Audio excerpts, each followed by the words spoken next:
So ఇదే విషయం పైన మనతో మాట్లాడడానికి మన 9+ న్యూస్ ప్రతినిధి షరీఫ్ గారు అయితే ఉన్నారు. షరీఫ్ గారు చెప్పండి, ప్రస్తుతం అక్కడ విశాఖపట్నం వైజాగ్ స్టీల్ ప్లాంట్లో ప్రస్తుతం అక్కడ పరిస్థితి ఏంటి? విశాఖపట్నం సంబంధించి చాలా ఘోర ప్రమాదం అనొచ్చు. ఇప్పటివరకు అయితే 9 మృతదేహాలు 9 మంది చనిపోయారు అనుకున్నారు. ఇంకా ఎంతమంది ఉన్నారని చాలా ఇప్పుడు బకెట్ల రూపంలో అక్కడ ఇనుము కరిగిపోయిన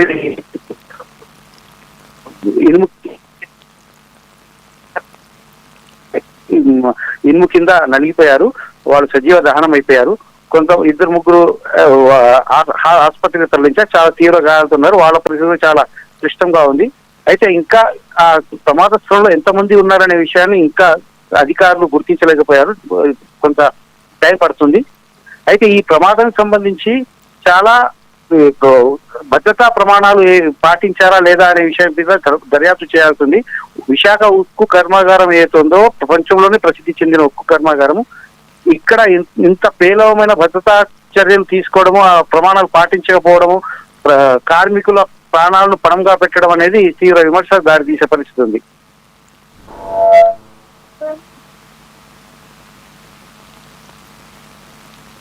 ఉన్నాయా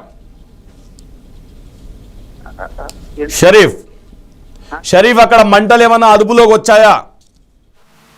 మంటలు కంటే కూడా అక్కడ కరిగిపోయిన ఇనుము ఏదైతే ప్రవాహం ఉందో అది విస్తరిస్తోంది. అంటే ఆ కంపెనీలో, ఆ కర్మాగారంలో వివిధ సెక్షన్స్ కు విస్తరిస్తోంది. అది దాన్ని కట్టడి చేయడం అనేది అంత ఈజీ వ్యవహారం కాదు. ఎందుకంటే అది ప్రవాహం ద్రవ రూపంలో ఉన్న ఇనుము, అది 1600 డిగ్రీల సెల్సియస్ ఉష్ణోగ్రత ఉంది. దాన్ని కట్టడి చేయాలంటే ప్రత్యేక యంత్రాలతోటి దాన్ని చేయాల్సి ఉంటుంది. మానవ అగ్ని అంటే ఫైర్ ఇంజన్లు వాటితో చేసే పరిస్థితి ఉండదు.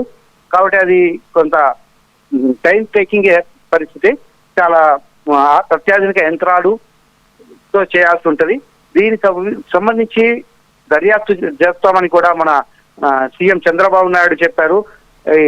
హోంమంత్రి కూడా దీని మీద స్పందించారు. దీని మీద దర్యాప్తు చేస్తేనే కానీ ఈ ప్రమాద తీవ్రత కానివ్వండి, దీనికి కారణాలు కానివ్వండి తెలుస్తాయి.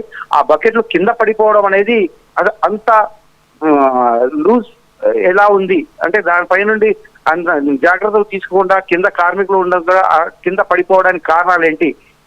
ఇంత వేల కోట్ల ఉక్కు కర్మాగారంలో ఇంత భద్రా ప్రమాణాలు ఇంత చీప్ గా ఎలా పెట్టాడనేది అర్థం కాని పరిస్థితి. షరీఫ్, ఇందులో ఇది దురదృష్టవశాత్తు జరిగింది అనుకోవాలా, లేదా ఇందులో ఏమైనా కుట్ర కోణం ఏమైనా దాగి ఉందా? కుట్ర ఏం కాదు, కానీ దురదృష్టం కూడా కాదు, కుట్ర కూడా కాదు. ప్రభుత్వం ఏదైతే భద్రతా చర్యలకు సంబంధించి ప్రభుత్వ నిర్లక్ష్యమో, అక్కడి అధికారుల నిర్లక్ష్యమో అని చెప్పొచ్చు. ఇటీవల ఈ ఉక్కు కర్మాగారానికి సంబంధించి ప్రైవేటైజేషన్ అనే ఒక ప్రచారం నడుస్తుంది.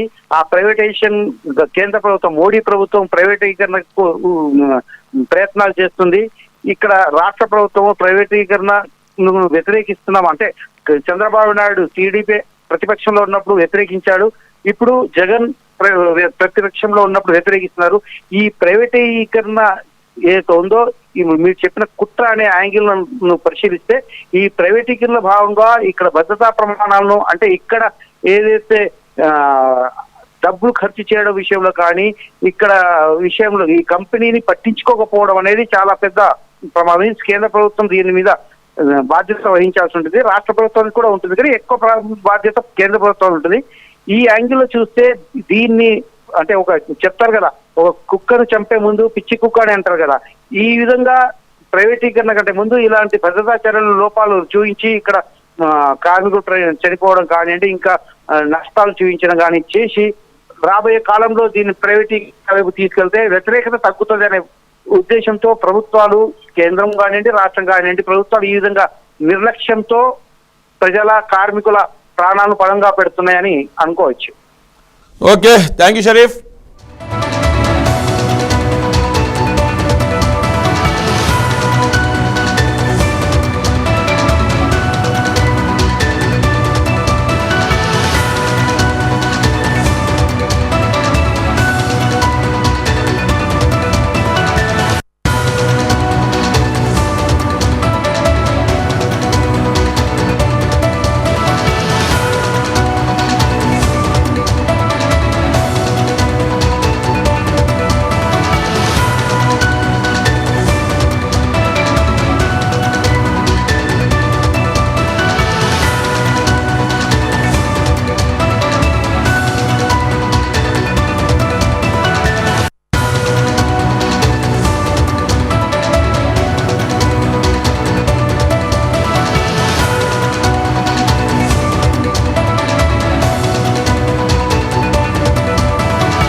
ఇది ఇప్పటి వరకు ఉన్న అప్డేట్.